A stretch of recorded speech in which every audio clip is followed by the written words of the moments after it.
Hey vinyl community, Jeff here again, and I want to go ahead and do another contest entry. I know I've done quite a few recently, but hey, a lot of contests. This is for Richard McCook. He has just went over 3 years in the VC. Now I thought about it and I thought, August 22nd, 2018 was my first video. So come this August, I'm at 4 years. Check out Richard. He's, overseas. He does all kinds of cool stuff, a wide variety of music, and check him out. He wants to see 3 questions, each based on 3 in each question. So we are going to jump into this. First question, of course, you got to be subscribed and all that fun stuff. But first question is pick 3 artists and show their best and worst album. I'm going to say favorite and least favorite. Anyway, let's jump into this. Dream Theater.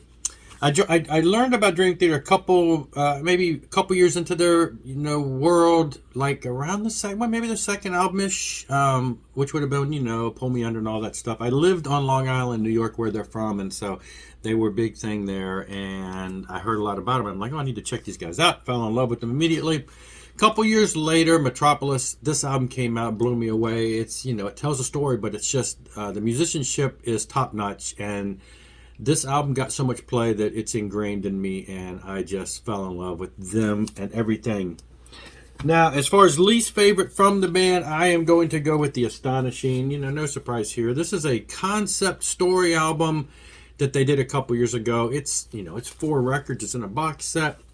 It's got some good moments, but it's also, it's telling a story, and so a lot of times it's dramatic and slow, and there's an instrumental or so in here that, the beginning's really great, sounds very Dream Theater-ish, but then they, and the storyline sometimes feels a little forced, and it's just kind of slow, and after a while, I got kind of bored with it, so not my favorite. Not saying it's a bad album. Again, it's just not up to par with what I call Dream Theater. So let's talk about Kiss. Favorite album, pretty much. This is the album that you went through the whole 80s stuff, which I loved back in the day, but when this came out, this was like a heavy metal album. Kiss started off as just a really hard rock band, and then they went into more of a pop mode, which again I love. Talked about them in another video recently. Loved that era. And I even love The Elder. And then they came out with this, which I think is probably one of their most heavy albums as far as, the way they sounded at that point. And, I love it. And this is, of course, a unofficial release. Least favorite album, it's hard to pick one, but Carnival of Souls is going to be up there. It's their attempt to do grunge. Again, not a horrible album, but least favorite. Let's keep it at that. Least favorite. All right, and hey, Richard, you know what? I got to bring this in, right? He said this. He told me, he said, you better not bring this artist up as a one of the other questions. But Adam and the Ants. I'm going to loop it all together and say Adam Ant and Adam and the Ants. So, favorite album, Kings of the Wild Frontier. First album, Dirk Wears White Socks. So close, so close. I would say the first 2 albums. Top notch. Gotta have. Least favorite is the new one. And okay, let me read the title to you. Adam Ant is the blue-black hussar in Marrying the Gunner's Daughter. Yes, that is the title.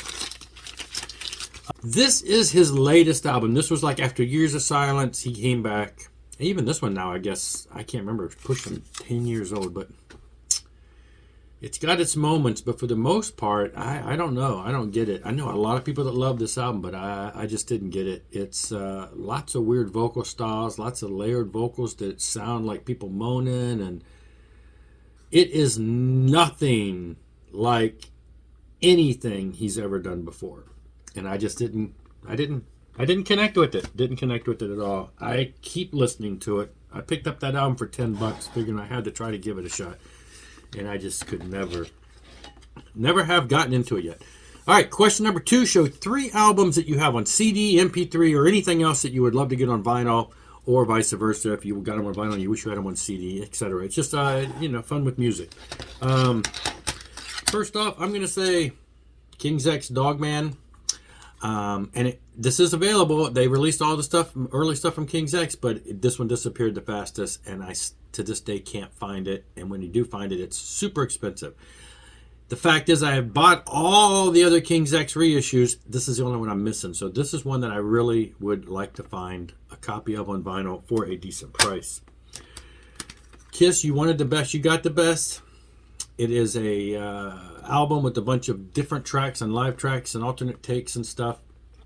Is available on vinyl, but you don't see it for under $200. I even looked before I did this video. On Discogs, $200. Would love to have this on vinyl. There's a couple Kiss albums like that. Kiss Symphony, Kiss Alive 3. There's a few of the tougher to find Kiss albums. And then the third one, I'm going to pull up two albums by the same band. Place of Skulls. We got Envision, and we got The Black Is Never Far. Out of the limited Place of Skulls discography, what do they got? Like 1, 2, 3, 4? 4 albums and an EP. Only 2 of them were released on vinyl, these 2. Saw a copy of this in my local store in the used bin a little over a year ago maybe. At the time they had it, the price was out of my range. I went home grieving the fact that I turned it down. Went back like a week later. It was gone. It was gone. I forget how much they wanted for it, but it had to be in the, if it was like $60, I might have splurged but I can't have a hard time paying that amount of money for any album. I just don't have that kind of budget to care about a grail like that. And then, it's sort of a grail because it's so limited, but might have been more than 60. And you see them nowadays online for 100 or more. This one's a little more feasible, but even this one, back when I was first getting into buying vinyl, I kept looking at this one, and it was always in the $30 range, which at that time was a little bit, but, nowadays it's always in the $50 or $60 range. But I would love to have the 2 Place of Skulls on vinyl. They did come out with an EP, and I do have that. So I do have that on vinyl. And then they had a live album, which came out not too long ago, and I do have that. Third question is, show 3 artists where a best of album is really all you need. And I'm thinking, there's a lot of bands that I have nothing by that I could talk about. My wife brought up, she heard Christopher Cross on the radio, and she's like, I didn't realize that his 2 most popular songs are on the same album. And I'm like, that'd be a greatest hits album that'd be worth buying.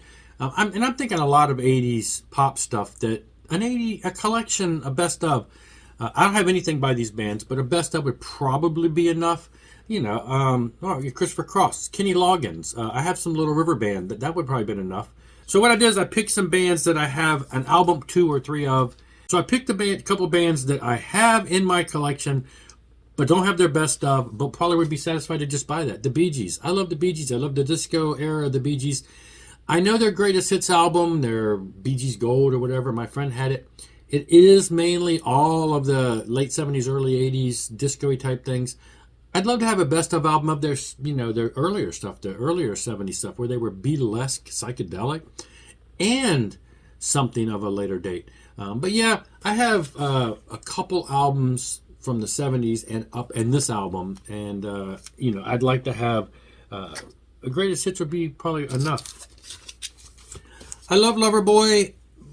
I have the greatest hits CD, and honestly, I probably listen to that a lot more. I do just have this on vinyl, but I have numerous times had in my hands, picked up copies of their other albums on vinyl because I'm thinking, here they are. But one way or another, I end up putting them back for some reason. I may ultimately get them, but I don't even know if they have their greatest hits on vinyl. I have the CD, and it's got all the greatest hits. And I probably would do well just to have the greatest hits on vinyl. And the same I'm going to say with Heart. This is the greatest hits, so I'm glad I got this. It also has a second album, which is a live album, so you get a little bit best of both worlds there. And actually, the day that I picked this up in an antique store, I did pick up the 2 other Loverboy albums that they had there. And that's why I decided to get this, and there was something else I got that day. Might have been that Annihilator album, which cost a pretty penny. And so I said, I can't afford all of that, so I put the Loverboy back because they were just, extras, whole fills. Heart, the thing is, I don't know, I don't have a lot of their stuff, so I don't know. Maybe I've missed some great hits that are not great hits on the greatest hits, There may be great songs on their albums. What can I say? But there's a lot of bands like that I was never into back in the day that I kind of like their hits and probably would be happy with that. Things like, like Cheap Trick come to mind, Foreigner. There's so many bands, but these are a couple that I had That's it. Richard McCook, check him out. I've got a link below, and jump on this contest. I'll be back. Rock on and rock hard.